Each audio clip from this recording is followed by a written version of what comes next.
Kain na tayo mga brother. Ito po ulam namin, oh. San Marino. Naubos na yung alimasag ni Tato. Puso ng saging.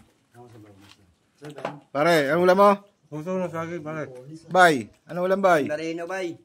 San Marino. Ko, ano ulam? Lapit ka rito. Para kang ita. Ganito. Oh, liempo. Ulam.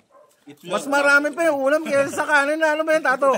Kinuha mo na lahat ng ulam, ah. Ganun talaga. Eh, ano ulam? Yan lang po. Pinagluto ka ng asawa ngayon. Ito lang po mga ilolo. Elay, pinagluto ka ng asawa mo? Opo. Kala ko, ikaw ang nagluluto eh. Yan po, ulam niya, oh.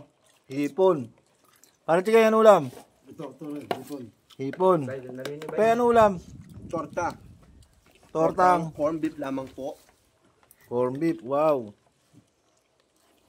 Yan po ang ulam namin, oh. Sa akin, kutsara, ulam ko.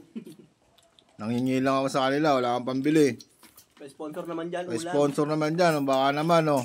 Tingnan mo itong mga kasama namin, oh, mga brother, oh. Kain na po tayong lahat. Yes. Beef.